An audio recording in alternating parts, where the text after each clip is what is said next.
श्री आदरणीय श्री लक्ष्मण सिंह जी हैं। लापोड़िया गांव है जयपुर राजस्थान में।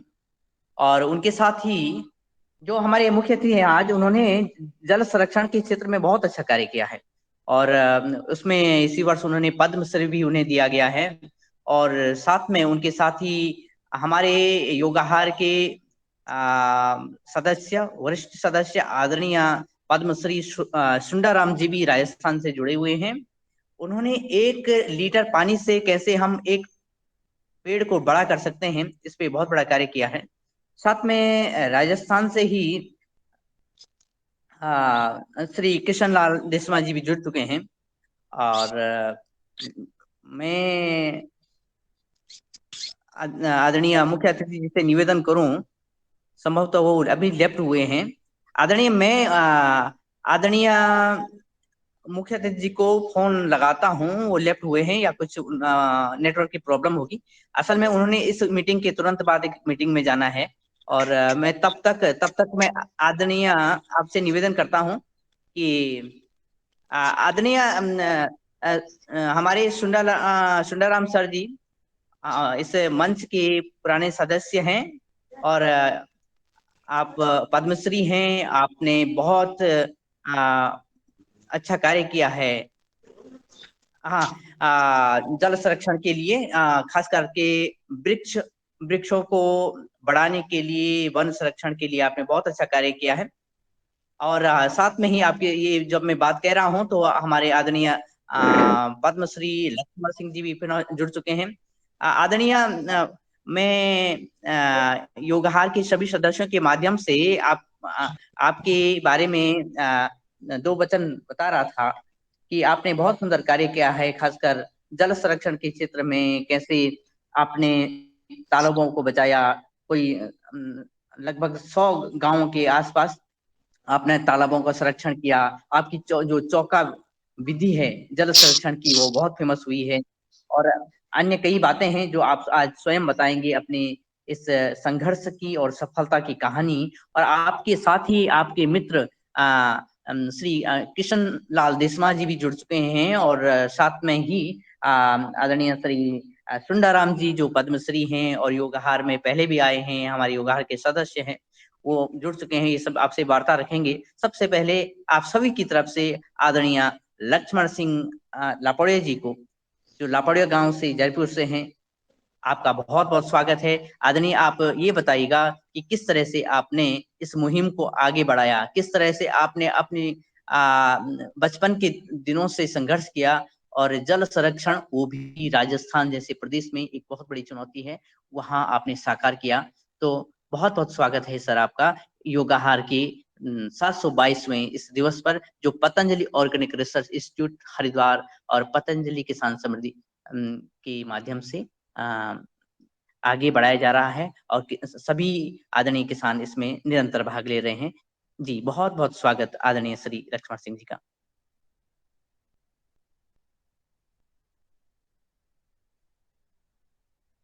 माइक बंद है, अभी म्यूट है। तो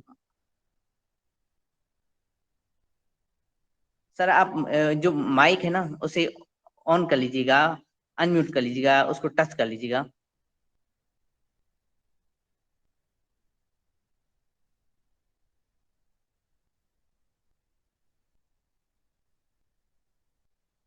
जी जी, कैमरा ऑन हो गया है। और भैया आप बहुत बढ़िया उनकी हेल्प कर रहे हैं आदरणीय भाई साहब। जो माइक है ना, उसे ऑन कर लीजिएगा, जो छोटा कैप्सूल है उसे टच कर लीजिएगा।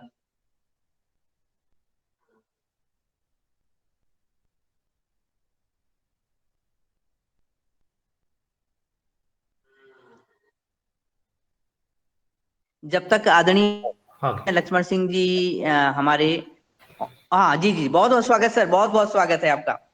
नमस्कार जी। आप बहुत बहुत स्वागत सर। आपके साथ देश भर के किसान प्रतिनिधि जुड़े हुए हैं। और पद्मश्री सम्मानीय पद्मश्री जी जुड़े हुए हैं, आप सभी को जानते हैं, आपके मित्र जुड़े हुए हैं। तो आप इन सभी की तरफ से मैं दिनेश सेमवाल बहुत बहुत स्वागत करता हूं जी। आप अपने बारे में और इस संघर्ष के बारे में, कैसे आपने जल संरक्षण आगे बढ़ाया, उस पर बात रखिएगा जी आदरणीय। हाँ जी, सबको नमस्कार।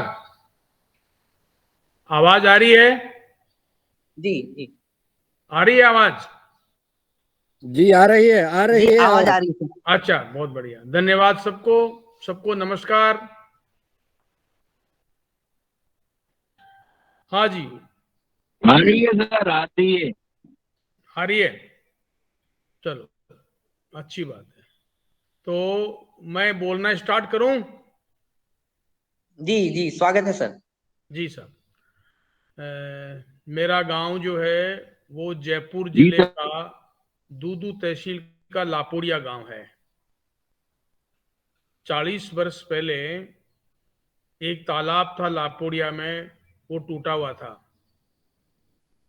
और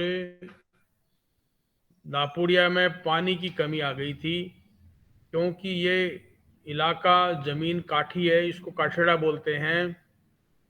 और अगर तालाब नहीं बनाते हैं तो यहाँ पर पानी रिचार्ज नहीं होता है। तो उस जमाने में हम 18-20 साल के थे, तब जयपुर से यहाँ आए थे गर्मी की छुट्टी में, मई जून के महीने में। तो पानी की कमी आ गई थी लापोड़िया में। उसके बाद हमें पता चला कि ये तालाब टूटा हुआ है, इसको कैसे ठीक करें। तो हमने कहा लोगों को कि तालाब ठीक करना है। तो लोगों ने कहा कि कौन ठीक करेगा, मजदूरी कौन देगा। तो हमारे मन में आया कि कोई गांव में रहते हैं जो मजदूर रहते हैं क्या, गांव में जो निवास करते हैं वो गांव के मालिक होते हैं। तो फिर भी उन्होंने नहीं सुना, 2-3 मीटिंग की, नहीं सुनी। फिर हम खुद निकले, और हमारे एक मित्र थे रामोतार जी कुमावत, वो और हम दोनों निकले। हमारी उम्र कोई खास नहीं थी। हम जब गए तो लोगों ने पूछा कहाँ जा रहे हो, तालाब ठीक करने। 2 लोगों से कैसे ठीक होगा। हमने कहा हम 2 लोग नहीं है, 3 है। 3 कौन है? हमने कहा तुम भी तो हो। तो ऐसे करके हमारे कारवां बनता गया, और हम लोग तालाब ठीक करने गए। 7-8 दिन में 10-20 लोग बने, ज़्यादा नहीं बने। फिर हमने कहा कि नहीं, हम जो है सब गांव की मीटिंग करेंगे और ये बताएंगे कि सबकी जिम्मेदारी है, जो गांव में रहते हैं वो गांव की प्रत्येक व्यक्ति की जिम्मेदारी है कि वो जल संरक्षण का काम करें, तालाब ठीक करें, और भी जो काम दिखता है वो करें। तो हमने एक मीटिंग की, तो सब ने कहा हम जाएंगे तालाब ठीक करने। तो सब लोग तालाब ठीक करने गए। ये 40 बरस पहले की बात है। जब सब लोग गए तो तालाब ठीक कर लिया गया, और बारिश आई तो तालाब में पानी आया। और जब 2 महीने बाद कुओं में पानी उतरने लगा, खेती भी हुई और जमीन सिंचित हुई, तो लोगों के हौसले बढ़े। तो फिर कहा कि नहीं, और कुछ करना चाहिए। हम फिर मीटिंग बैठने लगे, प्रस्ताव लेने लगे, हर माह बैठने लगे। हर माह में एक एक प्रस्ताव लेने लगे कि हमें क्या करना चाहिए गांव के लिए। तो फिर हमने फूल सागर बनाए, हमने देव सागर बनाया। वो जो पुराना तालाब था उसका नाम अन सागर रखा गया, और ये कहा गया कि भाई अन सागर से तो सिंचाई हो। फूल सागर, देव सागर वो ग्राउंड वाटर के लिए हो, उसमें जो भी पानी आता है उसमें कोई सिंचाई नहीं होनी चाहिए, क्योंकि साल भर तक वो कुओं को रिचार्ज करेंगे, जिसमें पेयजल मतलब पीने का पानी और कृषि वाले जो कुएं हैं वो रिचार्ज होते रहेंगे। अगर हम इससे सिंचाई करेंगे तो पानी खत्म हो जाएगा। तो ये गांव के नियम बने, और इस नियम बनने के बाद गुड़ बटा, और लोग प्रसन्न हुए कि ये नियम हम पालन करेंगे। फिर वो तालाबों में पानी आने लगे। हम हर साल नए नए तालाब बनाने लगे। फिर 3 धाम नाड़ियाँ बनाई और तालाब बनाए। और ये भी फिर हमने एक संस्था बनाई सन 1977 में, जो इसमें 80 सदस्य बने। ग्राम विकास नवयुवक मंडल लापोड़िया के नाम से एक संस्था बनी, और उसमें 80 सदस्य बने। तो सबको जिम्मेदारी दी कि ये जो दूसरे गांव हैं, एक एक व्यक्ति दूसरे गांव भी पकड़ो। अपने गांव में तो काम करना ही है, पर दूसरे गांव भी तैयार करने हैं। तो हम एक स्कूल भी चलाते थे। वो स्कूल ना प्राइवेट स्कूल था, ना वो सरकारी, वो गांव का स्कूल था। यानी कि गांव में जितने भी पढ़े लिखे हैं हमारे जैसे लोग जितने भी पढ़े लिखे थे वो गांव को पढ़ाएं, और जो गांव की स्कूल के बच्चे हैं वो भी शाम को आएं, और ग्वाल बाल है वो भी शाम को आएं, और बड़े बूढ़े भी जो पढ़ना चाहते हैं वो आएं। हमने एक बोर्ड बनाया, 7-8 रुपए में बोर्ड बनता था जब, और माठ साहब के यहाँ जाकर के, यानी सरकारी स्कूल के जो चौक बसते थे वो हम ले आते थे और हम पढ़ाते थे। उस सरकारी स्कूल के माठ साहब भी हमारे साथ आ जाया करते थे और वो भी लोगों को पढ़ाते थे, हम भी पढ़ाते थे। ये स्कूलें बहुत लंबी चली।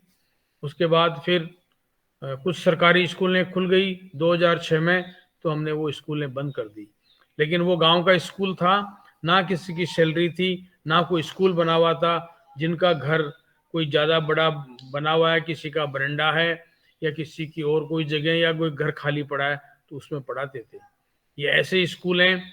जितने भी हमने और गाँव में काम किया वो भी यही नियम था कि गाँव के लोग गाँव को पढ़ाएं और श्रमदान करें, तालाब तैयार करें, और जुलाई में 1 जुलाई से लेके 15 अगस्त तक वृक्षारोपण करें। वो हर गांव में लोग करें, ऐसे संगठन तैयार हो। तो कर हम 80 संगठन तो तैयार नहीं कर पाए थे उस जमाने में। सन 1985 में हम 40 संगठन तैयार कर पाए थे, और 40 संगठनों में हम काम करते थे। सबकी एक साथ मीटिंग होती थी और ये निर्णय होते थे कि कौन क्या काम करेगा, और हम एक दूसरों को बुलाएं। यानी कि 40 गांव का एक संगठन बना। अगर हम श्रमदान करते हैं तो वो बुलाते हैं, वो श्रमदान करते हैं तो वो हमें बुलाते हैं, और हम काम करने लगे। जब काम करने लगे तो कई तालाब बने, कई गांव में तालाब बने, कई बड़ा अभियान चला, और फिर हम लोग एक साथ बैठने लगे तो एक अच्छा संगठन भी तैयार हुआ। हमने वृक्षारोपण जब करने लगे, आज भी वही काम चल रहा है, वैसा ही चल रहा है, उसी प्रकार चल रहा है। अब ज्यादा गांव तैयार हो गए। फिर हमने एक चौका सिस्टम प्रणाली अपनाई। वो क्या गोचर में काम नहीं कर पाए थे, क्योंकि गोचर का दिमाग में डिजाइन नहीं था कि किस प्रकार पानी रोकें, अच्छा प्लान नहीं था। तो हम सरकार के पास भी गए और पूछा, हमारे गोचर का जो पानी की व्यवस्था है वो अगर सरकार करे तो अच्छा है। तो उन्होंने कहा कि हम अजमेर डिस्ट्रिक्ट में करते हैं और जयपुर डिस्ट्रिक्ट में भी नहीं करते हैं, जब नंबर आएगा तो करेंगे। तो हमने कहा कि फिर तो हमारा गांव ऐसे रह ही जाएगा कि हाँ वो होगा जैसे होगा, सरकारी काम है।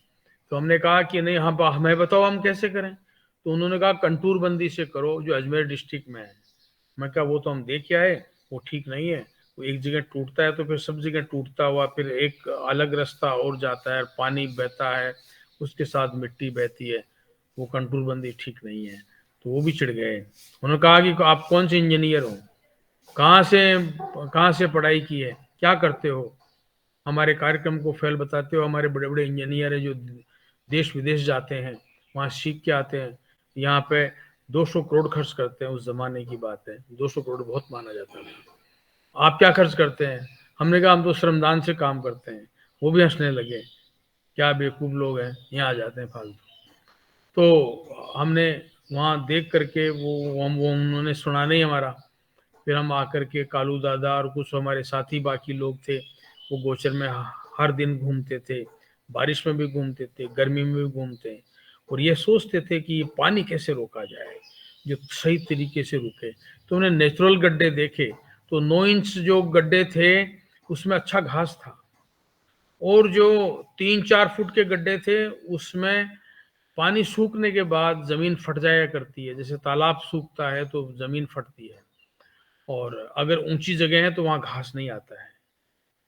तो फिर हमने देखा यार ऐसे चौके सिस्टम तैयार करें। तो हमने फिर ऐसी बंड्स बनाना चालू किया। जब उसमें पानी भरा तो वो चौकोर चौकोर दिखने लगा, तो इसका नाम हमने चौका सिस्टम रखा, और फिर लोगों की जिम्मेदारियों के साथ काम किया और वो चौका सिस्टम बनाया। वो 9 इंच पानी भरता है। लापोड़िया की अगर बात लेते हैं तो 400 बीघा गोचर है, उसमें चौका सिस्टम तैयार किया, और फिर उसमें घास आने लगे, पेड़ आने लगे। यानी कि चौका सिस्टम के बाद घास के और बीज, पेड़ों के बीजों को इकट्ठा करके मिक्स करके छिड़क दिया गया और ऊपर हल चला दिया गया, ताकि जमीन में बीज दब जाए और जमीन पोली हो जाए। तो फिर कहा कि 2-3-4 महीने ये पशु दूसरी जगह चराया जाए। तो लोगों का डिसीजन था कि ठीक है। तो हम 4-5 महीने में घास आया बड़ा बड़ा, कम से कम 3-3 फुट, और पेड़ भी 3-3 फुट आ गए, क्योंकि सारे देशी पेड़ थे। जैसे खेजड़ी है, देसी बबूल है, रौंज है, हमने नीम और बड़ पीपल भी लगाए, लेकिन उनकी बाढ़ की। और फिर वो पेड़ जब बड़े होने लगे, और फिर कहा कि चलो पेड़ कुछ बड़े हो गए, और फिर वहाँ पे कुछ पशु छोड़े गए, तो उनको अच्छा घास मिला, और वो पेड़ भी बड़े हो गए, हर साल घास आने लगा, और पशुओं की अच्छा दूध होने लगा। लेकिन नस्लें खराब थी पशुओं की, 1.5 से 2 किलो दूध होता था। गोचर अच्छे हो गए, घास होता था, पेड़ लग गए, 5 साल में जंगल जरूर लगा, लेकिन पशुओं के दूध कम था। हमने फिर गुजरात से कुछ सांड लाए, गिर नस्ल, यानी देशी गाय है गिर, वो गुजराती है, और गुजरात से लाए सांड, और फिर हमने हर गांव में छोड़े गए, तो वहाँ की नस्लें सुधरी। आज हमारे इलाके में गिर नस्ल, मतलब लाल कलर की गायें हैं, गिर नस्ल देशी, और दूध होता है खूब। चाहे लापुड़िया मान लीजिए, चाहे नगर मान लीजिए, चाहे और दूसरे गांव मान लीजिए, कम से कम 60-70-100 गांव में ये गिर नस्ल आज है, और ये फैलती जा रही है, क्योंकि उनके केड़े होते हैं, फिर दूसरे लोग ले जाते हैं, दूसरे गांव में ये काम होता है, तीसरे गांव में होता है। दीपक से दीपक जला, एक से अनेक अनेक बनते गए, और एक शौक लगा कि हमें अच्छी गायें पालनी है, अच्छे गोचर तैयार करने हैं, अच्छे तालाब तैयार करने हैं, अच्छे संगठन तैयार करने हैं। लोग मिलकर के अगर काम करेंगे तो सहभागिता, विकास और शांति की ओर हम लोग गए। मतलब सहभागिता का मतलब सब लोग मिलें, विकास करें और शांति की ओर जाएं।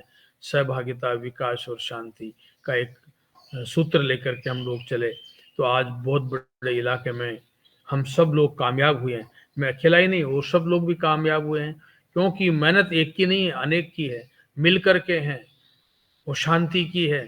और ये ऐसे फैसले भी होने लगे कि हम जो भी काम करें, पहले सब चीज़ों को देखें, पगडंडियाँ, गांव की सीमाएं, तालाब, पानी, और हमने ऐसी नहरें भी तैयार की कि दूसरे गांव में सारे तालाबों को जोड़ दिया, और वो सब तालाब भरने के बाद वहां से नहर बनाई तो लापुड़िया की ओर आती है, और जब लापुड़िया के तालाब भरते हैं।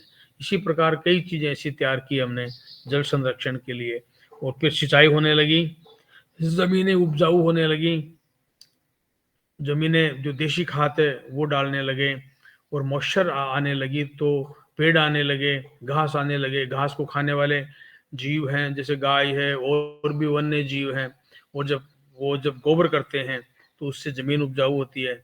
और अगर बरसात का पानी अगर हम 9 इंच भरते हैं तो घास पेड़ भी आते हैं और जमीन उपजाऊ होती रहती है। मतलब नेचर के तरीके से जमीन को उपजाऊ किया गया, ये कोई दवाई डाल के नहीं, और कुछ डाल के नहीं, कोई फर्टिलाइजर डाल के नहीं, या तो देशी खाद या बरसात का पानी 9 इंच रोको तो मॉइस्चर बढ़ेगा, उससे ज़मीन उपजाऊ होती रहेगी, और किसान मालामाल हुए। आज हम अगर देखने लगे तो एक प्रोजेक्ट हमें मिला था, जिसमें हमने एक काम किया, और हमारा ही विचार था उसमें, कि इस इलाके में चना होता था पहले, लेकिन वो गायब हो गया था, वो मूंग था नहीं। तो हमने कुछ मूंग खरीदे, कुछ चने खरीदे, कुछ मिर्चियाँ खरीदी के बीज, और 3-3 गांव में लगाते गए। फिर 3 साल तक लगाया, तो जो जो बीज अच्छा चला उसी को किसानों को लिए कहा गया कि ये बीज आप बोओ, ये बीज आप बोओ। ऐसे छोटे छोटे अखबार भी निकले जो हाथ से लिखे हुए थे, और फिर लोगों ने वो किसान चना और मूंग, पहले मूंग बोते हैं जुलाई में, 2 महीने में मूंग पक जाता है, वो खाकी मूंग होता है, और वो कटने के बाद चना या सरसों बो देते हैं, और वो अच्छी पैदावार होती है। एक एक गांव में करोड़ों की पैदावार होती है, लोग मालामाल है, अच्छी ज़मीनें हैं, अच्छा पानी है, वो भी राजस्थान में। ये हमारा एक प्रयास रहा है, जिसके लिए भारत सरकार ने हमें और भी पुरस्कार दिए, जल संरक्षण पे पुरस्कार मिले, इंदिरा प्रदर्शनी वृक्ष मित्र मिला। लेकिन अभी सरकार ने ये सब चीज़ें देख करके, समझ करके हमको पद्मश्री भी दिया गया। वो सरकार की महानता है, वो सही काम देख करके, सही चीज़ों को देख करके ये सब हुआ है। लेकिन ये सबका प्रयास है, हमारा अकेले का कोई प्रयास नहीं है, पूरे गांव का, और कई गांवों को मिलकर के ऐसा प्रयास है। धन्यवाद। कोई बात पूछनी हो तो आप जरूर पूछिए। जी आदरणीय, बहुत सारी बातें शायद आदरणीय सदस्यों के माध्यम से आएंगी। और आपने बहुत ही सुंदर बात कही कि आपने स्कूली दिनों से और उस यानी अपने बचपन से ये ललक आपकी थी। आपके साथ अभी बांदा उत्तर प्रदेश से आदरणीय उमा शंकर पांडे जी जुड़े हुए हैं। जी वो भी जी। पद्मश्री हैं, आपके मित्र हैं। अरे और साहब, मेरे पुराने मित्र हैं, अच्छे मित्र हैं, और इनको प्रणाम, इनको प्रणाम, इनको प्रणाम, इनको प्रणाम। और आदरणीय उमा शंकर जी के साथ ही आदरणीय पद्मश्री सुंदराराम जी जुड़े हुए हैं। जी, वो भी वो भी मेरे राजस्थान से हैं। मित्र हैं, हम खूब मिले जी। हुए हैं। सुंदराराम जी और हमारे अच्छे मित्र हैं। आप सभी के मध्य आदरणीय पवन कुमार सर जुड़े हुए हैं, Patanjali organic research institute Haridwar से। जी सबसे जी, पहले मैं उनको भी प्रणाम। उन्हीं को आमंत्रित करता हूं कि इस संवाद में आप आदरणीय आइए। और फिर हम आदरणीय सुंदराराम जी के पास पहुंचेंगे और साथ में आदरणीय उमाशंकर जी के पास पहुंचेंगे। और वो लगातार बने हुए हैं इस कार्यक्रम में। आदरणीय पवन सर जी से निवेदन है, प्रार्थना है कि वो आए। बहुत बहुत जी धन्यवाद नमस्कार। सम्माननीय नमस्कार। लक्ष्मण सिंह लापुड़िया जी भाई साहब को प्रणाम, सुप्रभात। बिल्कुल बहुत पांडे अच्छा साहब। लगा हम लोगों से, आप बहुत ही सीनियर हैं और बहुत ही आपके पास एक लंबा अनुभव है। मैं उत्तर प्रदेश की भूमि से आपको नमन करता हूं, स्वागत करता हूं। एक अच्छी श्रृंखला हमारे दिनेश जी, पवन जी ने शुरू की है और जो भी साथी जुड़े उन सबको प्रणाम, सुप्रभात। भाई साहब से तो हम लोग मिलते रहते हैं, उनका सानिध्य मिलता है और बहुत अद्भुत देश में काम कर रहे हैं लापुड़िया जी। आने वाली पीढ़ी के लिए, इस देश के लिए एक अच्छा उदाहरण हम लोगों के बीच में है। हम सबको इनसे सीखना चाहिए, समझना चाहिए। और कठिन परिस्थिति उन्होंने काम शुरू किया और आज उनका काम पूरे देश दुनिया में एक उदाहरण बना है। हम सब उनका स्वागत करते हैं। दिनेश जी कंटिन्यू चर्चा जारी रखें। मेरा जी केवल ये था कि उनको नमन करना, प्रणाम करना और उनसे सीखना हम सबकी नैतिक जिम्मेदारी बनती है। और वो जितने दिल से, बहुत बहुत दिल से निर्मल है, पशुओं के लिए, पानी के लिए, पेड़ के लिए, प्रकृति के लिए, भारत के लिए और सारे सारे साथी हम लोगों के लिए हैं। लेकिन चूंकि मैं उनके नजदीक से रहा हूं, हम लोग नजदीक से देखे हैं, समझे हैं, वो बहुत ही सुंदर, उनको देश राष्ट्र प्रथम उनकी जो भावना है, राष्ट्र हमें देता है सब कुछ, हम भी तो कुछ देना सीखें। लापुड़िया जी ने पूरा जीवन लगा दिया समाज के लिए। दिनेश जी जी जी कंटिन्यू आदरणीय, करें। जी आदरणीय, जी जी जी जी, आदरणीय। और प्रणाम प्रणाम। आदरणीय हमारे सुंदराराम जी से निवेदन है कि वो भी अपना कैमरा ऑन कर दें। जी, आपका भी बहुत बहुत स्वागत है आदरणीय। सुंदरराम और जी को भी प्रणाम। जी अ, धन्यवाद। आवाज आ रही है मेरी? जी जी आदरणीय, आ रही है, हाँ। आवाज आ रही है। लक्ष्मण सिंह जी और हम बहुत वर्षों से एक दूसरे के कामों से परिचित हैं। और जब राजस्थान की बात आती है तो पानी सबसे महत्वपूर्ण यहाँ कोई भी कहीं भी किसी, चाहे खेती हो, चाहे पेड़ लगाना हो, चाहे जल संरक्षण हो, तो पानी एक सबसे बड़ा यहाँ का मुद्दा होता है। तो लक्ष्मण सिंह जी ने भी ऐसी जमीन में काम किया है जहाँ बहुत ही सख्त जमीन होती है। बरसात गर्मी में भी उसमें फट जाती है, जैसा कि उन्होंने बताया। और काम करते हैं तो बहुत मेहनत होती है, और वो अगर सूखी होती है और उसमें अगर घास होती है और पेड़ पौधे होते हैं तो उससे अच्छा क्या हो सकता है। क्योंकि राजस्थान का तो पूरा जीवन ही पशुपालन पर आधारित है, और इन्होंने न केवल पशुपालन को आगे बढ़ाया है, बल्कि जो आमदनी बढ़ाने के लिए जो देसी किस्मों में जो मूंग और ये चना, इस तरह की जो फसलें होती हैं वो बहुत अच्छी आमदनी देती है। तो इन्होंने समृद्धि भी बढ़ाई है, पर्यावरण को भी सुधारा है, पशुपालन को भी सहारा दिया है।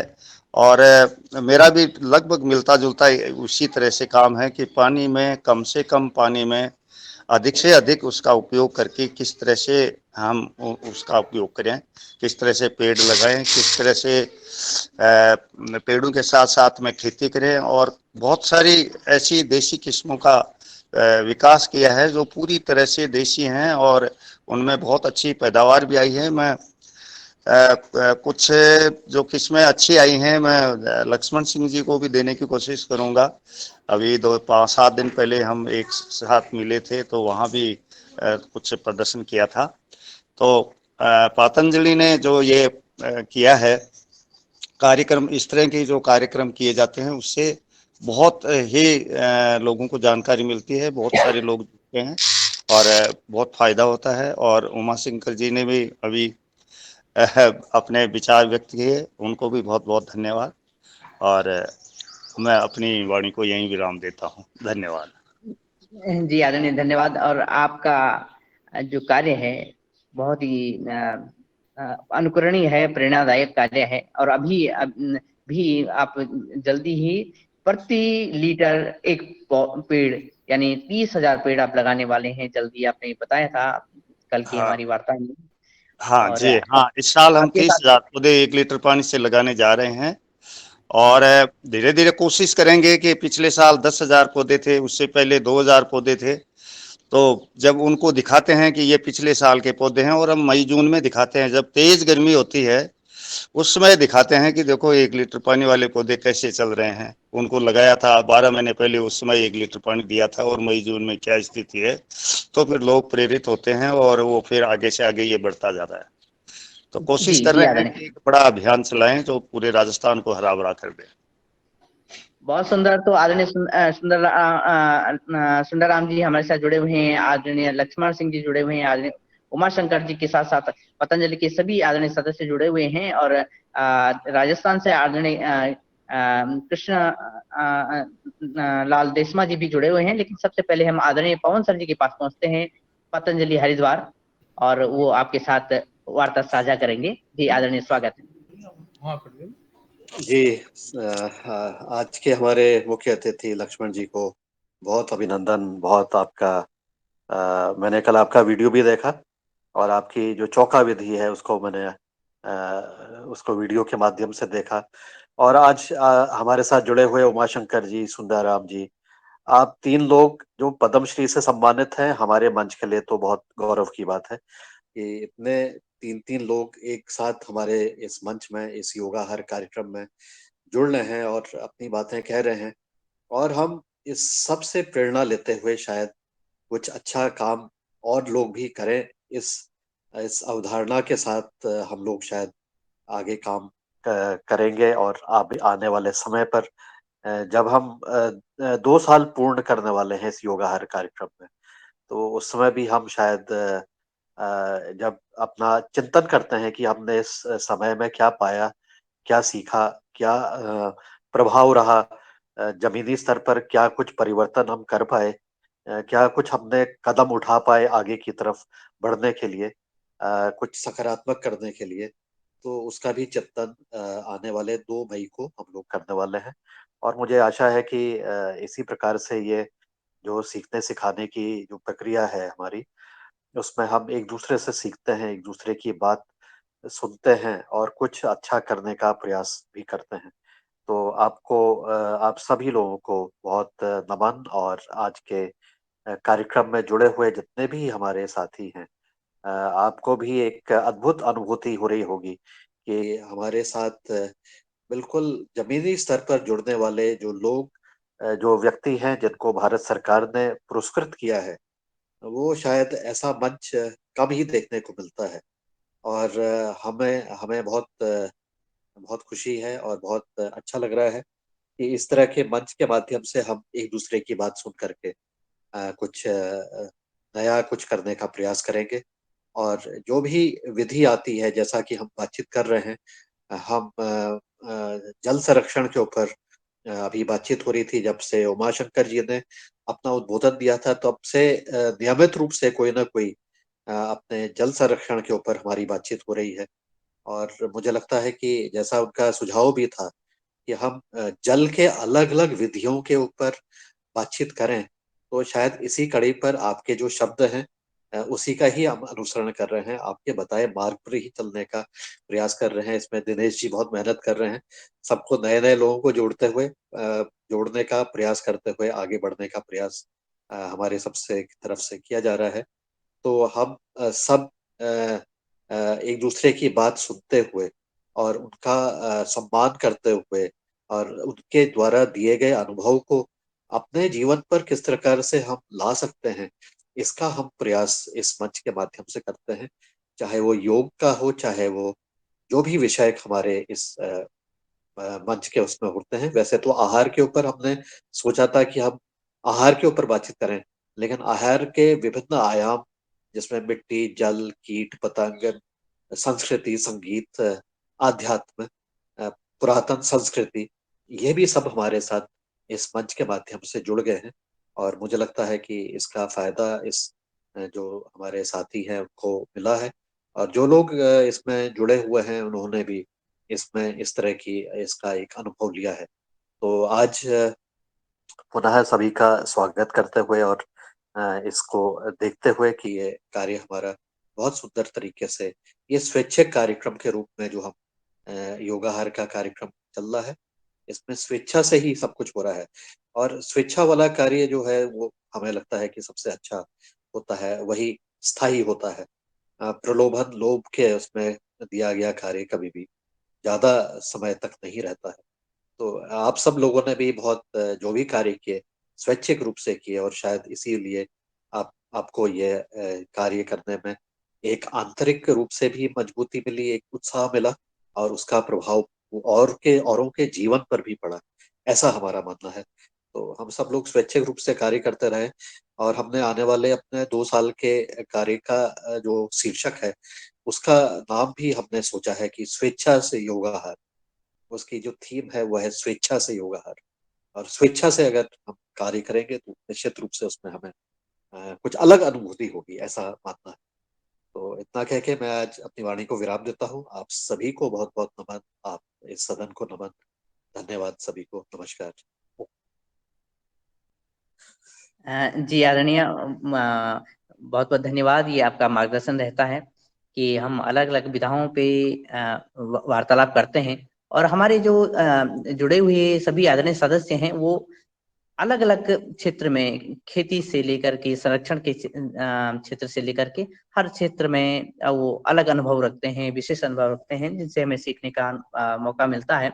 और निश्चित ही जैसे 2 मई को हम 2 वर्ष पूरा करने जा रहे हैं योगाहार का, तो आदरणीय सभी सदस्यों से ये निवेदन है कि हम उस पे भी मंथन करेंगे। और हमारे जो आज के मुख्य अतिथि हैं आदरणीय लक्ष्मण सिंह जी, और साथ में हमारे उमा शंकर पांडे जी, जिन्होंने कि इस सीरीज को आगे बढ़ाने की प्रेरणा दी है जल संरक्षण की, और आदरणीय सुंदर राम जी से भी हम निवेदन करेंगे कि 2 मई के लिए वो उपस्थित रहेंगे ताकि ये प्रेरणा और आगे बढ़े। और इससे पहले कि राजस्थान से आदरणीय देशमा जी को, श्री कृष्णलाल देशमा जी, जिनसे मैंने आदरणीय लक्ष्मण सिंह जी का नंबर प्राप्त किया, क्योंकि उनका नंबर मेरे पास था लेकिन वो नंबर बदल गया था, मैं लगा रहा था लेकिन उठा नहीं रहे थे। तो मैंने कहा गुरु जी क्यों नाराज हो गए होंगे, तो देशमा जी के पास पहुंचा तो उन्होंने कहा कि ये नंबर ट्राई करके देखो, तो तुरंत लग गया। तो आदरणीय हम देशमा जी तक पहुंचे। उनसे पहले आदरणीय मुनीलाल जी भाई साहब, जो कि किसान सेवा समिति मध्य प्रदेश के प्रमुख हैं, उनसे निवेदन है कि इस वार्ता को आगे बढ़ाएं। जी आदरणीय। जी आदरणीय दिनेश जी, आपको साधुवाद देता हूं कि आपने ऐसे महान पुरुषों को सदन में उपस्थित कराया। आपको बार बार प्रणाम करता हूं। आदरणीय चीफ गेस्ट महोदय आज के लक्ष्मण सिंह जी, जिनको सुन करके इतना मन प्रसन्न हो गया कि ध्यान से हम बार बार सुनेंगे। इसको यूट्यूब पर रिकॉर्ड हो रहा है, तो हमारे किसान भाई सुनेंगे, जो नहीं जुड़े हैं उन किसानों को हम सुनाएंगे, और हर कार्यक्रम में ये चर्चा करेंगे। आपने जो चौका बनाने की जो बात कही है, गांव में 3 लोग निकले थे, उन्होंने कहा 2 लोग हैं हम, उनका आप भी हमारे साथ 3 लोग हुए। और इतना जज्बा ऐसे कैसे आया आपके मन में आदरणीय भ्राता जी? आपने इतना जबरदस्त जो है अपना जो जिगर रखा कि हम गांव का तस्वीर बदल देंगे, यह कैसे आया आपके मन में?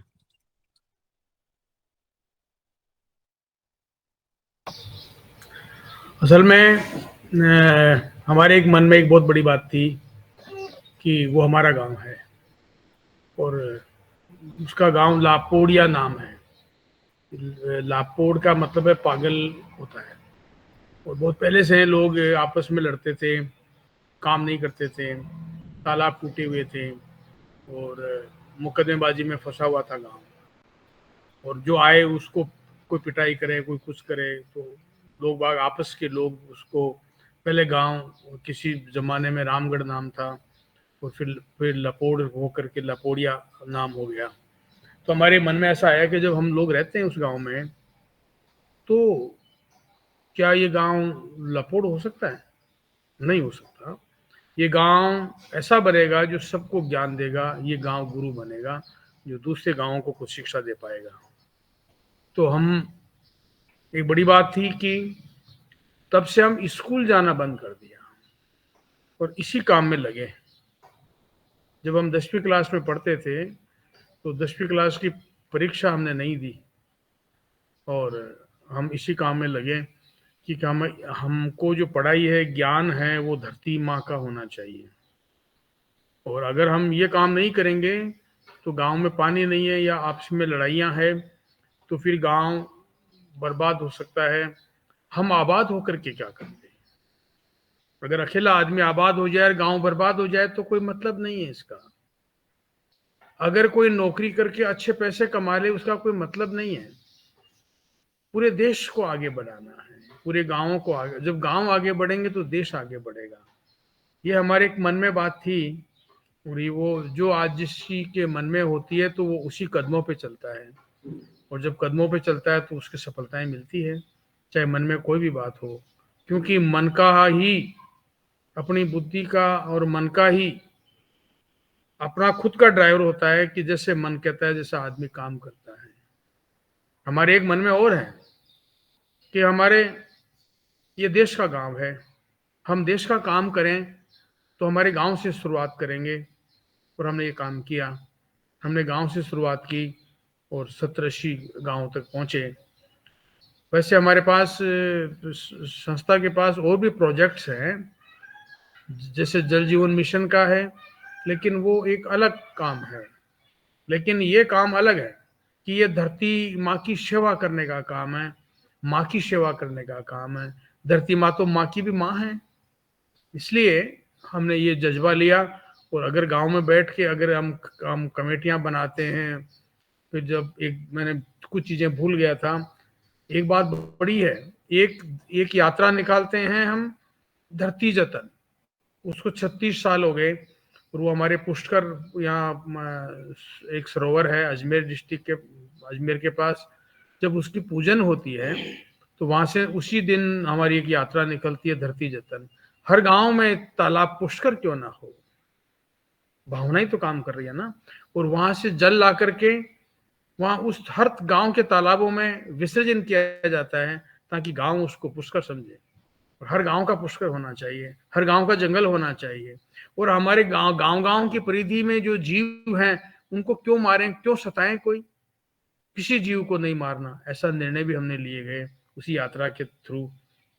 और उनके थ्रू उनके जंगल भी लगाए गए जिसमें पालतू नहीं जाए, मनुष्य, बकरी, गाय, भैंस, कुत्ता नहीं जाए, उसमें वन्य जीव रहे। मोर भी नीचे बैठ के अंडे देते हैं, उनकी कोई जगह नहीं बची। गांव में जो पक्षी घूमते हैं, किसी ने सोचा नहीं कि वो कहाँ बैठेंगे, कहाँ उनके घोंसले बनाएंगे, बच्चे कहाँ रहेंगे उनके। तो हमने ऐसे ऐसे चीजें बनाई कि गांव का जन देवबन उसको कहा जाता है। चूहों को भी नहीं मारा जाता। लापोड़िया गांव में एक चुहा घर बना है कि चूहों को पकड़ करके वहां छोड़े। आप जीव हत्या क्यों करते हैं? वो जीव से जीव को कंट्रोल करने वाली एक नेचर की प्रक्रिया है, वो रहती है।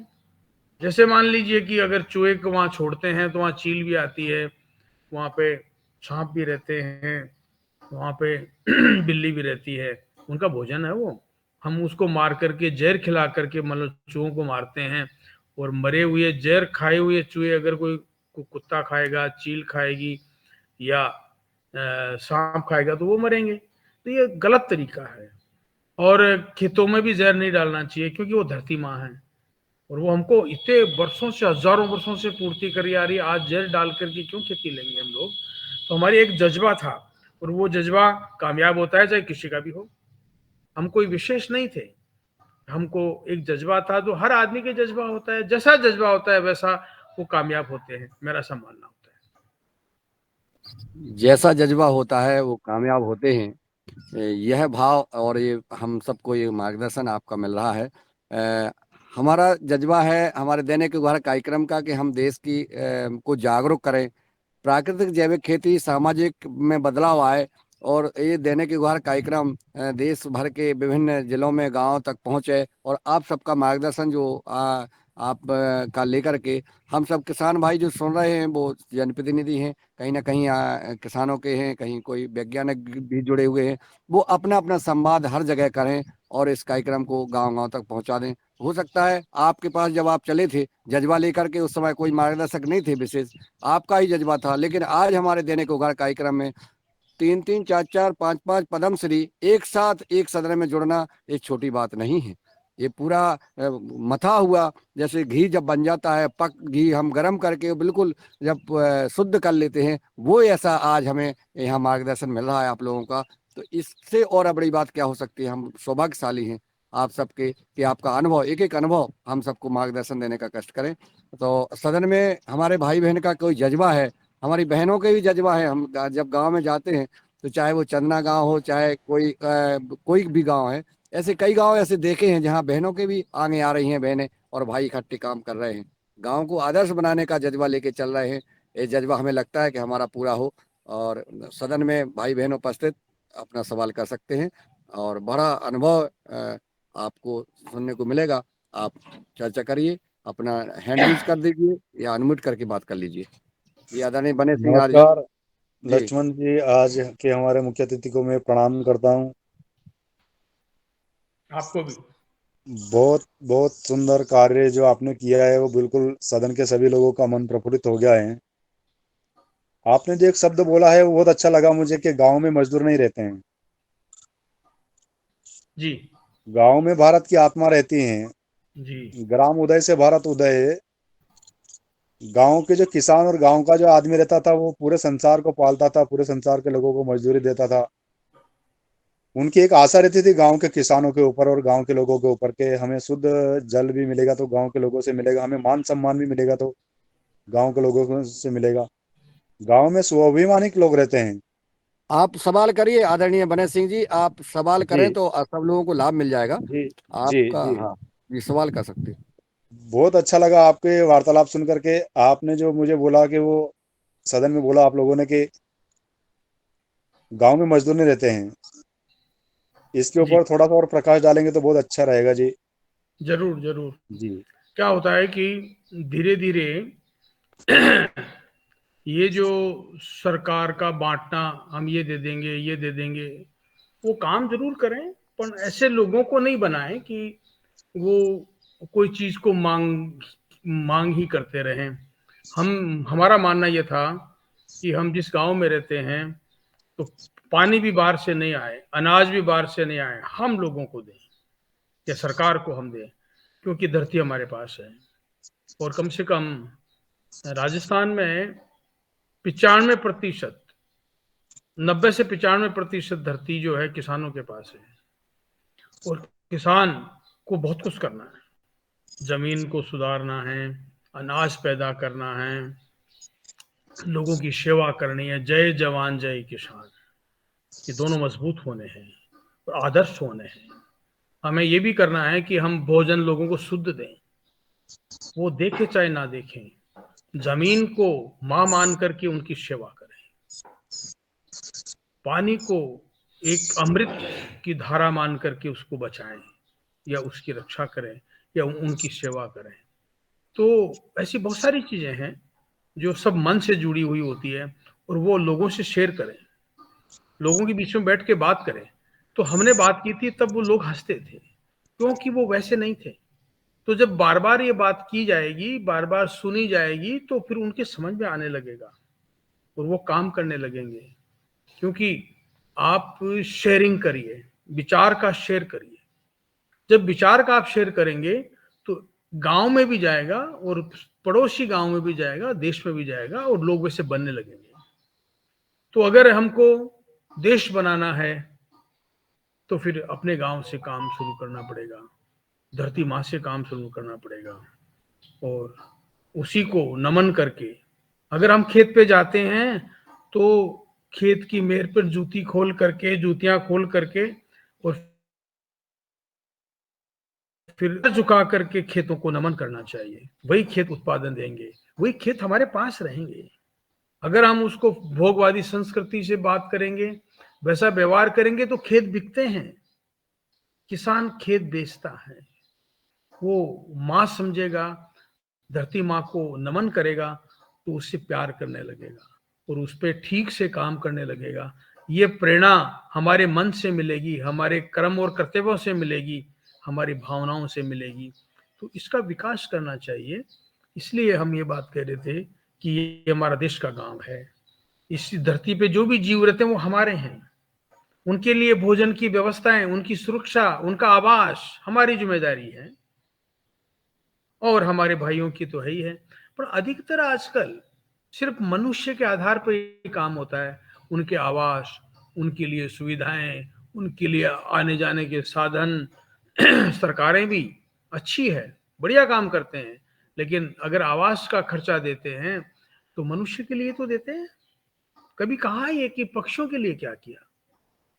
ये हर पंचायत में ये काम होना है, क्योंकि कम से कम 7,000 या 7,000 ग्राम पंचायतें हैं, तो पूरा देश तो उनमें बटा हुआ है ना। तो इसलिए ग्राम पंचायतों को ये काम करना है, तो सरकार इस पे काम करें। मैं तो ये भी चाहता हूं कि जितने भी विधायक हैं और सांसद हैं वो गांव में बैठ करके ऐसी चर्चाएं करें कि हम पक्षियों के लिए क्या करें, उनका आवास कहाँ है, हमारे तालाब कितने हैं, हमारी धरती के माँ के लिए हम क्या करते हैं, तो चीज सुधरने लगेगी। अभी मोदी जी जरूर बोलने लगे हैं कि ये अच्छे काम करने चाहिए, वो धरती को लेकर के, पानी को लेकर के, है ना, G20 को लेकर के जो बात हो रही है वो बहुत अच्छी है, आदर्श है।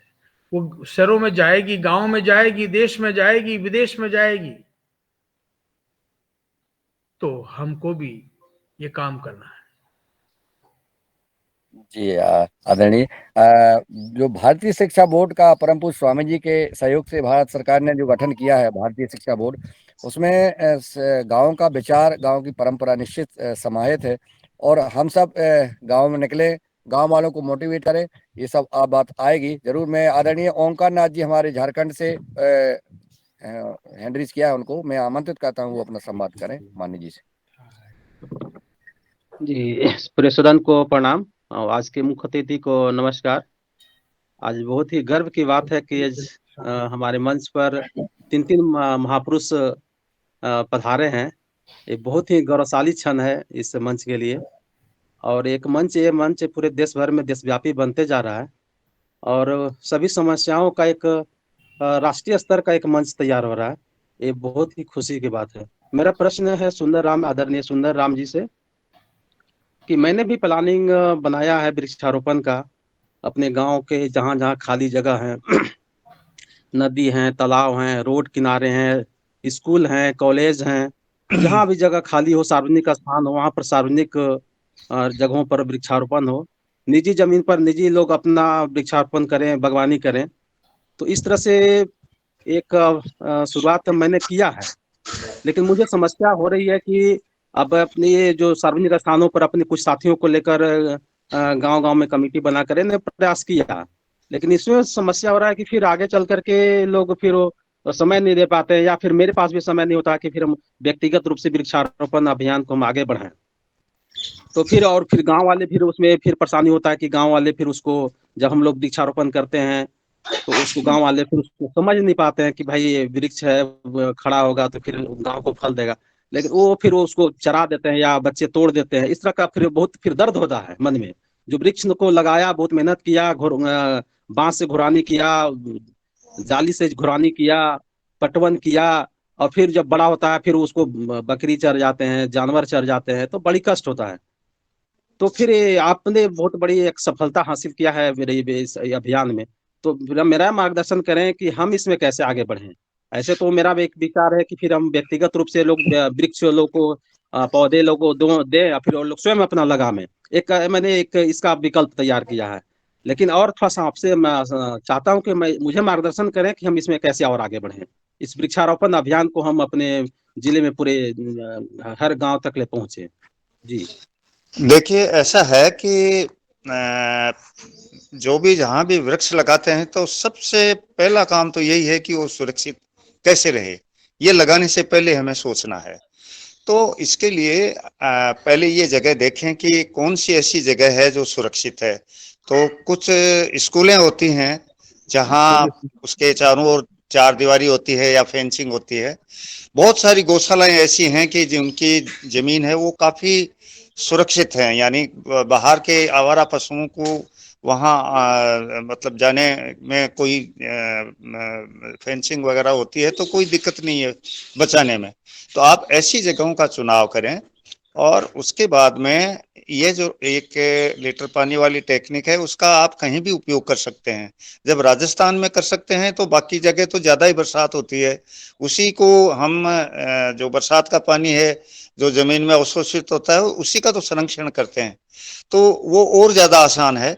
और ऐसी थोड़ी थोड़ी जगह आप ब्लॉक में कि 5, 10, 20, 50 पौधे जहां एक साथ लग सकते हैं, ऐसी जगहों का आप चयन करें जो सुरक्षित है। और वहां आप जब पौधे लगाकर सफलता दिखेगी लोगों को तो फिर लोग अपने आप इस ओर आकर्षित होंगे कि हमें सुरक्षा भी करनी है और पौधे भी लगाना है। तो आप इस तरह से इसको शुरुआत कर सकते हैं। स्कूलें हैं, कुछ खेल मैदान है, वहाँ भी जगह मिलती है, कुछ पंचायतों की जमीन भी सुरक्षित है कई जगह, और गौशालाओं की जमीन तो जहाँ भी मैंने जो पूरा अभियान चलाया है वो गौशालाओं से ही चलाया है, ताकि उनको छाया भी मिले, उनको चारा भी मिले और पेड़ पौधे भी ज्यादा विकसित हों। तो जो बाकी की जो अभी इस चर्चा में आए कि पशु पक्षी सभी को पर्यावरण, बहुत सारे और मुद्दे हैं वो अपने आप हल होते हैं। तो आप इस तरह से शुरू कर सकते हैं। जी, मेरे यहाँ बहुत समस्या है। जानवर, जंगली जानवर जैसे बंदर, हनुमान, नीलगाय आदि गांव में आ जा रहे हैं और फिर फसल क्षति बर्बाद कर देते हैं, खा जा रहे हैं। तो फिर बहुत बड़ा समस्या रहा। मेरे आसपास में बहुत बड़ा जंगल है, पूरे 2-3 जिलों से लगा हुआ जंगल है। तो सारे जंगल के जानवर अब आ जाते हैं गाँव में। बहुत करीब 5-10 वर्षों से वो सारा फसल चट कर जा रहे हैं। तो बड़ा ही समस्या हो गया है, क्योंकि उनका जंगल बचा नहीं है, जंगल में खत्म हो गया है। जो लोग जंगली जंगल काट ले रहे हैं और वो लोग उनके पास जलावन का व्यवस्था भी नहीं, उनके पास थोड़ा मजबूरी हो जा रहा है। जलावन का व्यवस्था नहीं हो तो जंगल में हरा हरा पौधा काट लेते हैं। बहुत हम लोग प्रयास किया कि भाई हरा हरा पौधा काटे नहीं, लेकिन फिर अब समस्या हो जा रहा है कि उनका फिर जलावन का समस्या कैसे समाधान हो, ताकि फिर वो लोग जंगल से लोग पौधा नहीं काटे। तो बड़ी समस्या हो जाता है जी।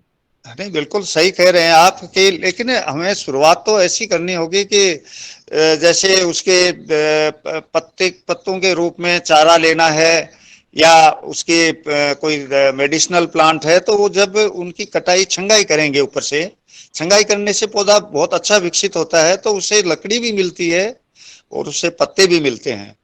तो एक बार आप शुरुआत करेंगे ना, देखिए एक बार आपको आपका जंगल विकसित दिखेगा ना, तो बहुत सारी एजेंसी सामने आएंगी कि चलो हम इसकी फेंसिंग हम करवा देते हैं, आप पौधे लगाइए। कुछ पौधे लगाने के लिए भी सामने लोग आएंगे। बहुत सारे छोटे छोटे धंधे करने वाले, बड़े बड़े धंधे करने वाले, वो लोग इस बारे में तत्पर रहते हैं कि हम पेड़ लगाएं, लेकिन उनको किस तरह से लगाएं। कोई लगाने वाला मिले तो वो सुविधाएं भी आपको अपने आप उपलब्ध होगी। आप शुरुआत करिए कहीं सुरक्षित जगह से, उसके बाद में सुरक्षा भी मिलेगी आपको और पौधे लगाने की जो प्रेरणा है वो भी आगे बढ़ेगी।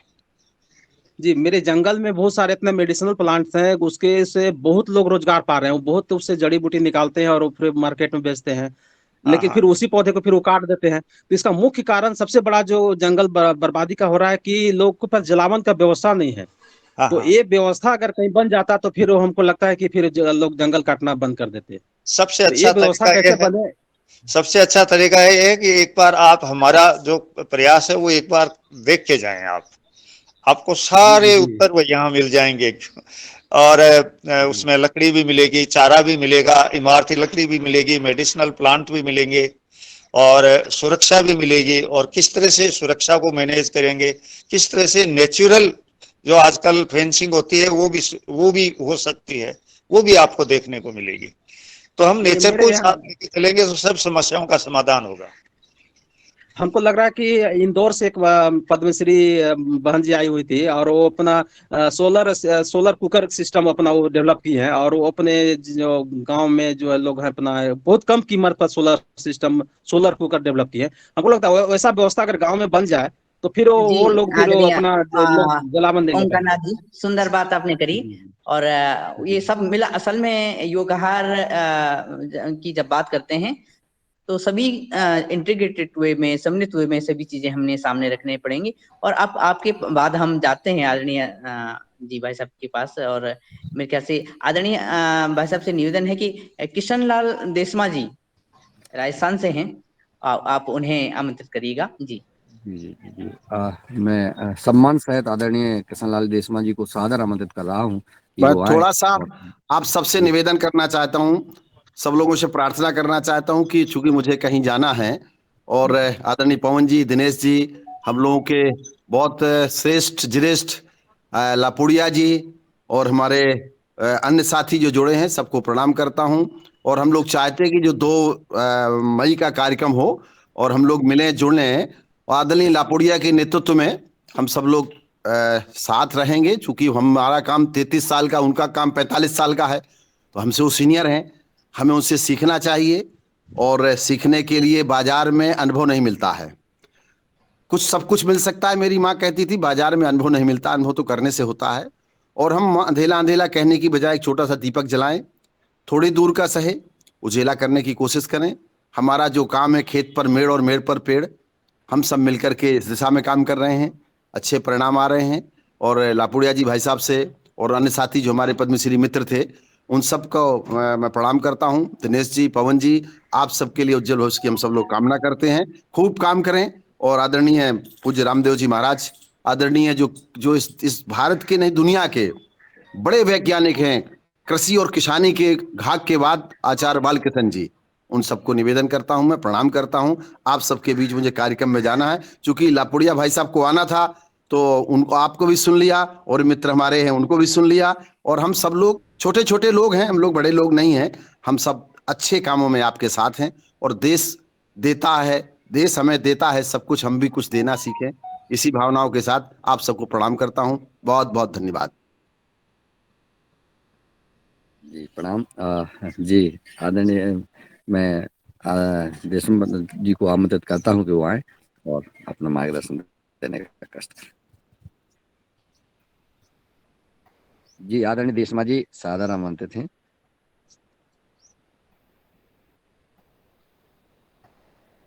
शायद दिनेश जी आवाज पहुंच रही है?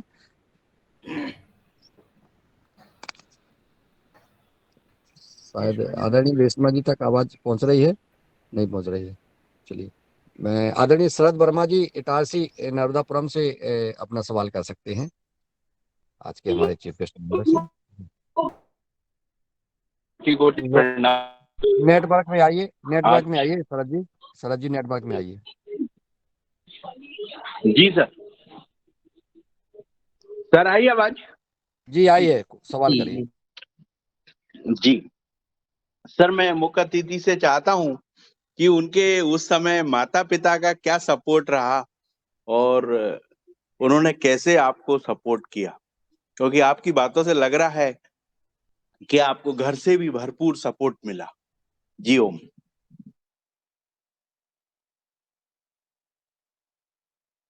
जी आदरणीय, माइक म्यूट है आदरणीय जी का। हाँ उनके सर। सर आदरणीय लापुड़े जी, आपका ना माइक ऑन कर लीजिएगा, वो जो एक कैप्सूल है। जी जी जी सर। देशमा जी को प्रणाम। देशमा सर, अपना माइक ऑन कर लीजिएगा और संवाद कर लीजिएगा। और आदरणीय लापुड़िया जी, आज के मुख्य अतिथि जी, फिर बात कर रहे हैं कि कैसे उनको सपोर्ट मिला उनके माता पिताओं का और परिवारजनों का, ये बात कह रहे हैं जी। जी सर।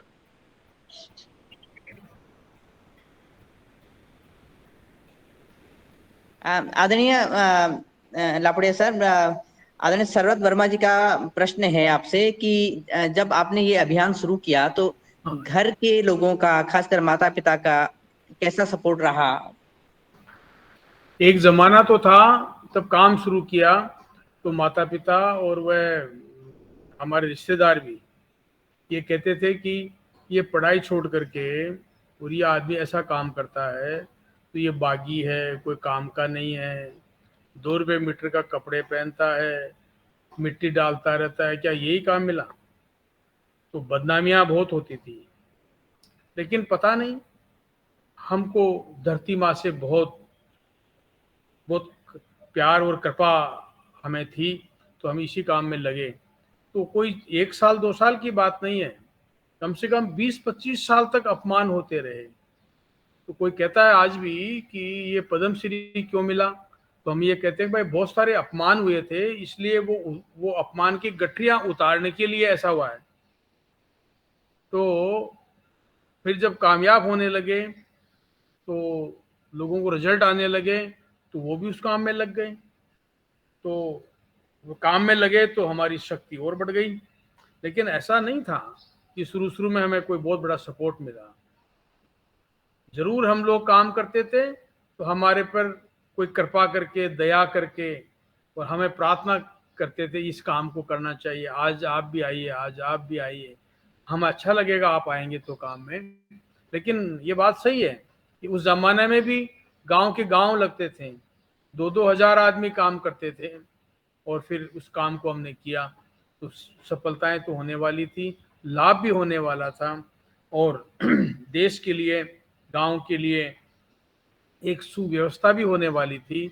और ये एक भक्तिभावी काम, ये भक्तिभाव ही समझते हैं हम इस काम को, और धरती का काम नहीं करेंगे तो किसका करेंगे?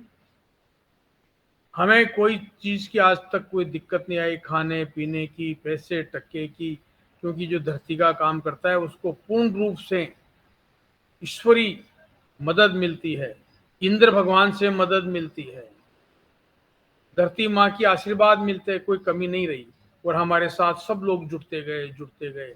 आज तो ये भी कह रहे हैं कि नहीं हम ये करेंगे, अब की बार ये करेंगे, यात्रा में साथ चलते हैं, यात्रा बड़ी बड़ी होती है।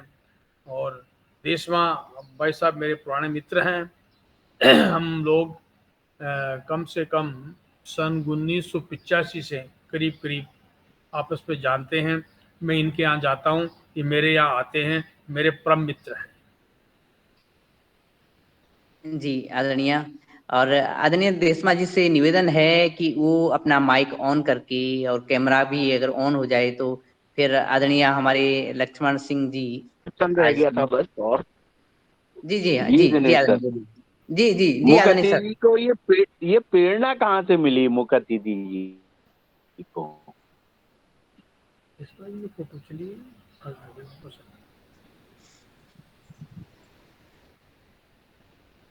हाँ आपको काम सर, ये प्रेरणा कहाँ से मिली आपको इस काम में? अच्छा, असल में एक तो हमारे अंदर ये लगन थी कि गांव लापोड़िया है जिसमें हम रहते हैं, तो प्रेरणा से पहले लगन क्या है, सोच क्या है।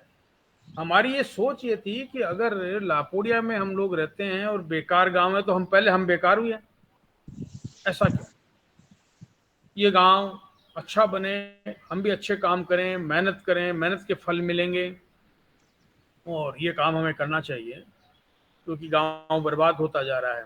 ऐसे आप अगर देखेंगे ना तो अगर इस बहुत सारे ऐसे गांव हैं जो बर्बाद हो चुके हैं, आज भी हमसे दूर दराज जो गांव हैं, क्योंकि हमारे इलाके में तो ऐसी स्थिति आने नहीं दी, लेकिन लोग कहते हैं क्यों शहर में क्यों आ गए, मजदूरी क्यों करते हो, गांव में क्या करें, पानी नहीं है, कोई साथ ही नहीं देता है, कोई सुनता ही नहीं है, ये शब्द हैं। खेती नहीं कर सकते, पानी नहीं है। पानी क्यों नहीं है? जब नेचर ने पूरा मदद करती है नेचर, फिर पानी क्यों नहीं है? जहां पानी नहीं है वहां भी, बाड़मेर जैसलमेर में श्रवण घास आती है 6 फीट, और वहां ऊंट है, इतने बड़े बड़े मतलब जानवर हैं। तो प्रकृति की मदद है ना। चेरापूंजी में खूब पानी है, इतना पानी है कि आप, पानी बरसता है तो हर जगह अगर इकट्ठा करें तो 12 फीट पानी बरसता है, और वहां हाथी है। तो ज्यादा फर्क नहीं है ना। जैसलमेर में 150 mm बारिश में ऊंट है, घास है, पेड़ है, और चेरापूंजी में भी है। तो हम प्रकृति को समझ करके और हमारी धरती माँ की सेवा करें, ये हमारा गर्व है, यही हमारी सफलताएं हैं। हम इसी से आगे बढ़ सकते हैं। लोग पढ़ाई लिखाई करके जरूर नौकरी करें, लेकिन अपने गांव की तरफ देखें, अपने गांव में खेतों को बचाएं, खेती करें, शुद्ध खाना खाएं, और कम से कम सार्वजनिक काम जो है साल भर में 7 दिन प्रत्येक व्यक्ति करें, चाहे वो नौकरी में हो, चाहे वो खेती में हो, चाहे वो व्यापार में हो, चाहे वो दुकानदारी में हो, लेकिन अपनी गांव की तरफ, अपनी खेती की तरफ, अपनी जमीन की तरफ, अपने माता पिता की तरफ, अपने बुजुर्ग गांव की तरफ देखना चाहिए। ये हमारे फर्ज है। अगर हम ऐसा नहीं किया तो देश बर्बाद हो सकता है। इसलिए हमने ये काम किया और हमारे इलाके को एक मॉडल बनाया। कह सकते हो कि ऐसा करने से ऐसा हो सकता है। जी जी आदरणीय, बहुत सुंदर। और आदरणीय डॉक्टर किशोर दुबे जी बात रखें, उनसे पहले आदरणीय कृष्ण लाल देशमा जी, आपका दिनेश जी, स्वागत है। और नमस्कार। लक्ष्मण जी को सादर नमन। आज मिलने का मौका मिला। प्रणाम मालूम हो। आज सुंडाराम जी से, लक्ष्मण जी से कल दिनेश जी का फोन आया, तो मैंने कहा बिल्कुल हमें खुशी होगी। तो सारी बातें सुनी, और लक्ष्मण जी जैसा ही हमारे मार्गदर्शक रहे हैं, सहयोगी रहे हैं, साथी रहे हैं। हमने भी इनके सहयोग से काफी कुछ काम जल बचाने के लिए किए। और ये एक पहले गांव में जो थोड़ा सा कुछ इच्छा होती थी, जागरूक युवा होता था, तो ये आज आधुनिक साधन थे नहीं। तो चार्मिक समाज सेवा, गांव का विकास, गांव में खेलना, गांव का काम करना, और बुजुर्गों का। मेरे गांव में एक तालाब था, तो वो 2002 में जब अकाल रात चला था, उससे पहले कभी सरकारी एक पैसा उस पे मिट्टी नहीं डाली। और हम छोटे थे, देखते थे हमारे गांव के सारे बुजुर्ग जब पहली बारिश होती थी तो फावड़ी लेकर के रात भर पहरा लगाते थे कि कहीं से तालाब टूट नहीं जाए। तो उस तालाब को गांव ने जिंदा रखा, उसको गहरा कराना, उसकी मरम्मत करना, उसकी देखभाल। वहां पे एक एक पौधे को कोई किसी को काटने ही नहीं देते थे। और जब छंगाई पेड़ की आती थी तो उसको सारे गांव की संपत्ति करके, भैया तुझे छांगना है इतने पैसे में छांगना है, वो पैसा उसी तालाब पे लगता था। तो ये तो हमारी संस्कृति रही है कि गांव की संपदा गांव की थी। गांव के चरागों में पड़ोसी के जानवरों को नहीं आने देते थे। लेकिन जैसे जैसे सरकारी तंत्र उसमें शामिल हुआ, तो गांव वालों ने उस चीज को सरकार को समर्पित कर दिया। ये चीज अब हमारी नहीं है, सरकार की हो गई। अब चरागे के लिए लड़े तो सरकार लड़े। हम आए दिन देख रहे हैं कि चरागा को बचाने का काम करे तो सरकार करे, पानी बचाने का काम करे तो सरकार करे, और हमें बचाने का काम करे तो सरकार करे। एक ऐसी मानसिकता लोगों की बन गई, क्योंकि उसमें अभी मैं तो कहूँ काफी कुछ जिम्मेदार हमारी व्यवस्थाएं हैं, तो आदमी को अपंग ही बना रही है। कोई भी गांव में आया तो हम मांगने को तैयार खड़े हैं, जबकि पहले सरकारी पैसे को, और दूसरा गांव स्वयं निर्भर था। गांव का पनगढ़ गांव वालों के ऊपर जिंदा था, गांव की चौपाल गांव वालों के ऊपर जिंदे थे। उसको बनाना, रखना, सुरक्षित करना, सार संभाल करना, उसका निर्माण करना, ये सारे गांव वाले करते थे। खैर, मैं ज्यादा समय नहीं लूंगा। मैं तो हमारे पुराने साथी भाई लक्ष्मण जी को, सुंडाराम जी को, इन्होंने गाँव को, लोगों की नई दिशा दी है। तो आज मिलने का अवसर मिला दिनेश जी के माध्यम से। तो समूह के सभी सदस्यों को मेरा सादर नमन। आगे वार्ता जारी रखें दिनेश जी को। धन्यवाद। जी जी आदरणीय, बहुत बहुत धन्यवाद। आप योगाहार में पहले भी आए हैं और योगाहार के सदस्य हैं। और आप निरंतर बने रहिएगा। और साथ साथ में आदरणीय डॉक्टर किशोर दुबे जी महाराष्ट्र से हैं, वो आज के मुख्य अतिथि जी हमारे साथ हैं। श्री लक्ष्मण सिंह जी और पद्मश्री श्री सुंदरराम जी उपस्थित हैं। तो आप संवाद रखिएगा आदरणीय डॉक्टर किशोर दुबे सर जी। धन्यवाद दिनेश जी। आज की वार्ता बहुत अच्छी रही और हमारे जो मुख्य अतिथि जी है उनका जज्बा और उन्होंने जो त्याग किया है, पूरा जीवन न्यौछावर किया है, उनके लिए मैं प्रणाम करता हूँ। मुख्य अतिथि जी, मैं एक छोटा सा सवाल पूछता हूँ, मेरा मार्गदर्शन कीजिए और सदन का भी मार्गदर्शन कीजिए कि जिस जज्बे के साथ में आपने काम किया था, आपने बोला कि गांव सुधरेगा तो देश सुधरेगा, इस जज्बे के साथ में आपने 45 साल काम किया। अब इसको थोड़ा सा अगर मूल्यांकन के रूप में यदि आप देखते हो कि भाई 45 सालों में क्या पाया क्या खोया, कहाँ तक पाया कहाँ तक खोया, इस तरह से यदि आप देखते हो तो वो जो काम बढ़ा है आपका, काम निश्चित रूप से बढ़ा है, लेकिन जिससे देश सुधरेगा ये जो आपका सपना था, तो कुछ गांवों तक ये फैला तो किन कारणों से फैला, और जहां पर नहीं फैला तो क्यों नहीं फैला, इसके बारे में आप बताइए। एक प्रश्न। और छोटा सा दूसरा सवाल है कि जैसा पानी संधारण के लिए महाराष्ट्र में एक काम हुआ है कि महाराष्ट्र में एक योजना चलाई गई है गत 8-10 सालों से, और कि जो किसान अपने खेत में चाहेगा उसको पॉइंट बना के दिया जाएगा निःशुल्क सरकार की तरफ से। ऐसी एक योजना बनाई गई, हजारों पॉइंट्स खेतों में बनाए गए हैं। तो मेरा एक छोटा सा सवाल है कि जल संधारण के लिए या वृक्षारोपण के लिए या किसी के लिए भी ऐसा यदि सरकारी योजना की हम सहायता लेते और उसको यदि हम लिंकेज करते हैं इस अच्छे काम के लिए, तो बड़े पैमाने में तेजी से वो काम बढ़ता है। आपका अनुभव क्या है, ये हम सुनना चाहते हैं। धन्यवाद। मेरा ऐसा मानना है कि अपना दिमाग जो है, अपना जो सोच है, समझ है, वो चलती रहनी चाहिए और हमको काम करते रहना चाहिए। अगर इसी काम में अगर सरकार की मदद मिलती है तो ज़रूर लेनी चाहिए, सरकार मदद भी करती है। लेकिन अगर हम लोग काम नहीं करते हैं और सरकारी की तरफ ही देखते रहते हैं तो उसमें भ्रष्टाचार भी होता है, क्योंकि हमारा उद्देश्य है ही नहीं काम करने का, सिर्फ मदद ले लें और उसमें फाड़ा चिरा कर लें और क्या, तो उसमें सरकार भी क्या करे। पहले हमारे मन ही अच्छे नहीं हैं काम के प्रति। तो मेरा मानना ये होता है कि आप अपने काम शुरू कर दीजिए और सरकार को बताइए कि इसमें आप हमारी मदद कर सके तो अच्छी बात है। तो सरकार मदद करती है, ऐसी योजनाएं बनाती है, हमने भी सरकारी मदद दी है।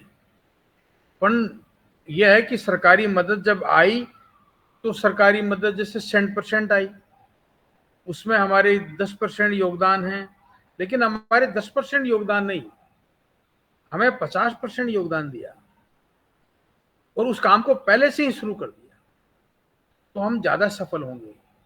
क्योंकि उद्देश्य हमारा होना चाहिए, क्योंकि हमें देश बनाना है, हम भी इस देश के नागरिक हैं, इस गांव के सदस्य हैं, इस घर के सदस्य हैं। आप ये देखेंगे कि कई जगह भावना तो यहां तक गिर जाती है कि वो अपना घर के बारे में ही नहीं सोचते हैं, तो गांव के बारे में, देश के बारे में, पूरे संसार के बारे में तो बहुत दूर है।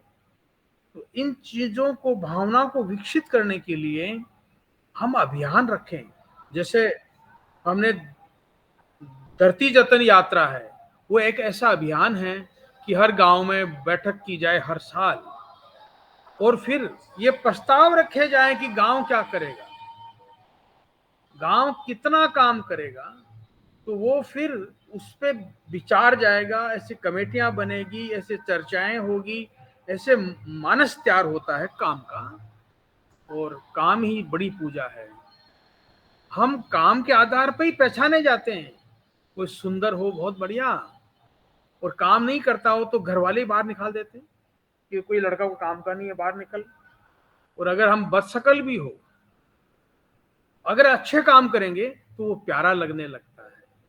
मैं तो ये भी कह रहा हूं कि वो सुंदर भी लगता है, और उस पर जिम्मेदारियां आती है, जिम्मेदारियां पे जिम्मेदारियां आती है, इतनी जिम्मेदारियां आने लगती है कि फिर वो संगठन करके जिम्मेदारियां बांटनी पड़ती है, और वो जिम्मेदारियां लेते हैं।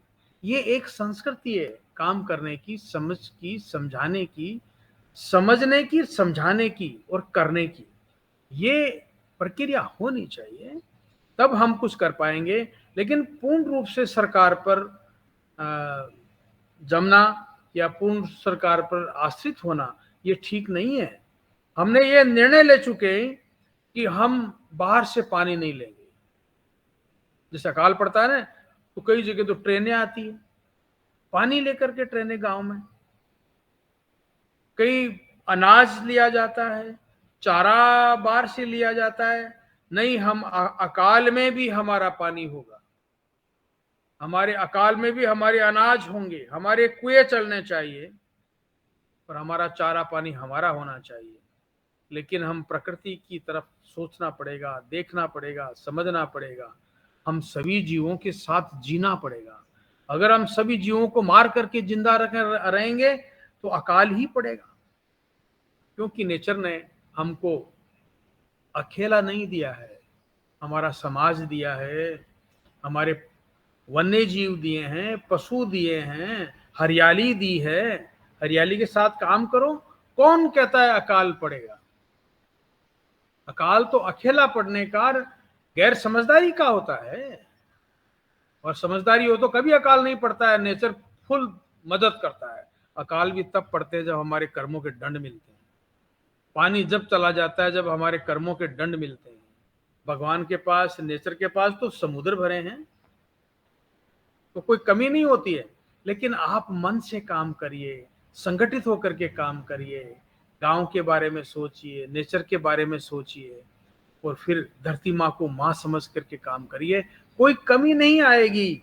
ओबारा 25 है, कामयाब हैं, सबको भोजन मिलेगा, जिसको चूंस दिए चुगा मिलेगा। ये शब्द किसी ने कहा है तो यूं ही नहीं कहा है। पानी मिलेगा, अनाज मिलेगा, चारा मिलेगा, उपजाऊ धरती मिलेगी। और हम खुद ही अगर धरती को कमजोर करें तो कहाँ से चारा पानी मिलेगा? इस पे सोचें, समझें, और इस पे हम लोग काम करते हैं। आप लोग सब जितने भी सुन रहे हैं वो भी इस पे काम करें। जितनी श्रद्धा हो, जितनी शक्ति हो, जितनी समझ हो, जरूर इस पे काम करें। चाहे काम कोई भी करें, लेकिन इसको धरती माँ को माँ मान करके सेवा जरूर करें। अदिति जी, मेरा पहला जो सवाल था कि जिन गांवों में काम बढ़ा वो क्या कारणों से बढ़ा, और जहां पे नहीं बढ़ा वो किन कारणों से नहीं बढ़ा, ये हम जानना चाहते हैं। बिल्कुल बिल्कुल। ये था कि एक तो कोई भी आदमी या सरकारी कर्मचारी भी क्यों ना हो, हमारे एक कृष्णवीर द्रोण थे नेहरू युवा केंद्र में, तो वो काम हम नेहरू युवा केंद्र से भी जुड़े थे एक बार। तो वो जब श्रमदान चलता था तो वो 100 मन की चौकड़ी, मतलब 10 बाई 10 1 फीट गहरी, वो खुद भी उठाते थे और हम भी उठाते थे। यानी कि खुद से शुरुआत करो। जो अंगुलियों से बताए ऐसा कर देना, ऐसा कर देना, मैं आ रहा हूं, मैं देख लूंगा, मैं समझूंगा, समझ गए क्या काम होगा? तो मैं ये कह रहा हूं कि हमको इस बात पे सोचना पड़ेगा कि जो भी हम काम करें, हम अपने हाथों से, अपने दिमाग से काम उसको शुरुआत कर दें।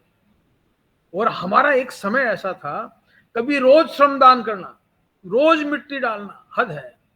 आज इस गांव में 5 दिन का श्रमदान, तो अगले हफ्ते में उस दूसरे गांव का श्रमदान, तीसरे हफ्ते में तीसरे गांव का श्रमदान। हमारे तो बहुत सारी जिंदगी मिट्टी डालने में गई, तो हमें मौज आ गई।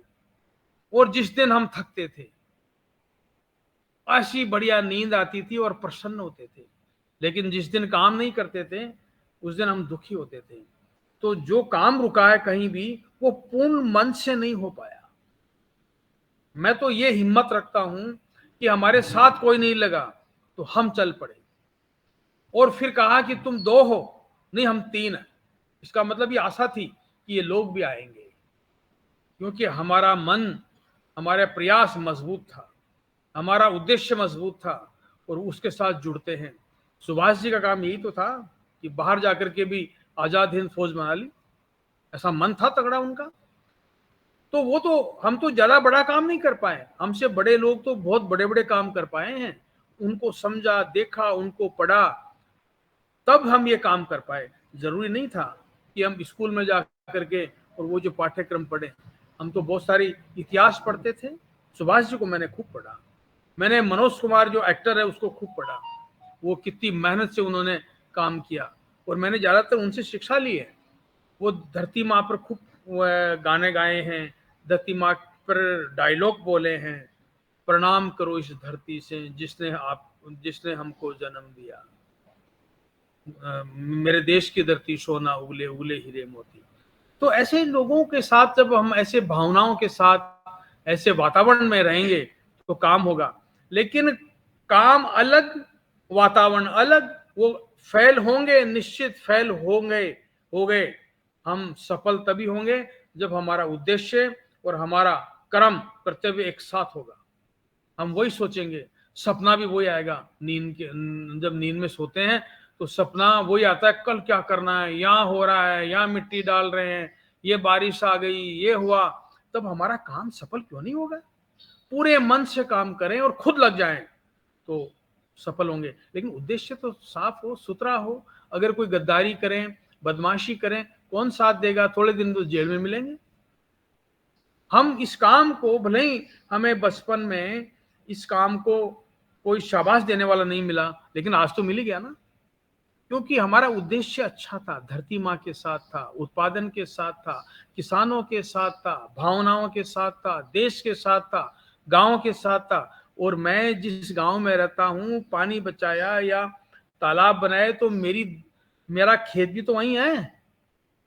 मैंने उसी गांव से चालू करके फिर आसपास के इलाके में जो काम किया, कम से कम 58 गांव में जो कंप्लीट काम किया है, वो इसका मतलब ये है कि जैसा मैं हूं वैसा तुम भी हो, तब हम बच पाएंगे ना। तो ऐसी भावनाएं हो और उसमें लग जाएं।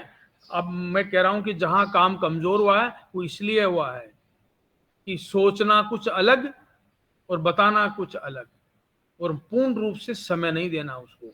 जैसे आप कह सकते हैं कि मैंने आज तक कोई राजनीति का फार्म नहीं भरा, पंचायत में मेंबर नहीं बना, पंचायत में सरपंच नहीं बना, मैं कोई नौकरी के लिए आज तक कोई अप्लाई नहीं की। मेरा यही काम था, पूर्ण रूप से यही फोकस था। अब फिर भी ये सफल नहीं हो तो क्या होता? धरती माँ हमारी साथ देने वाली थी, हम सफल हुए। इसीलिए हम कह रहे हैं कि और मेरे जो काम करने वाले मेरे साथी थे, जो श्रमदान वगैरह या इन चीजों को संभालने वाले थे, वो सरपंच बने, मेंबर बने और एक साथ कई बने। और वो हमसे पूछ के बने कि मैं सरपंच में खड़ा होना चाहता हूँ, क्योंकि जब श्रमदान करते हैं तो लोगों के साथ बातचीत होती है, मीटिंगें होती है, बोलना आता है, सांस्कृतिक प्रोग्राम आता है, लोगों के साथ एक अच्छे रिश्ते तय हो जाते हैं। तो वो सरपंच आराम से बने, सफलताएं मिली, और वो बनने के बाद भी उन्होंने ऐसा काम किया, इसलिए हम सफल हुए। हाँ, आज हमारा जो चारों तरफ का जो वातावरण है, वो हमारे सरपंच, मेंबर्स, आम लोग, कमेटियों में जो लोग हैं, वो इसी काम को करते हैं ईमानदारी के साथ और मेहनत के साथ। जिस दिन मेहनत नहीं हुई तो वो दुखी होते हैं। तो मैं ये कह रहा था, पूरे मन से अगर कोई काम करेंगे तो सफल होगा। जहां असफल हुए हैं वहां मन से पूरा काम नहीं हुआ, लगन से पूरा काम नहीं हुआ, उसमें लगे नहीं। जी आदरणीय, बहुत ही सुंदर, मार्मिक और अनुसरणीय बात आपने करी है। और क्योंकि आपने खूब समय दिया है, साथ में सभी मुख्य अतिथियों का और आदरणीय सदस्यों का धन्यवाद अदा करें। उनसे पहले आदरणीय मेन सिंह जी का हैंड रेज है, वो आपसे वार्ता करेंगे, अपना प्रश्न रखेंगे। उसके बाद मेरा निवेदन रहेगा आदरणीय मुनीलाल जी भाई साहब से, कि आप इस कार्य को आगे संपन्नता की ओर बढ़ाएंगे। पहले आदरणीय मेन सिंह जी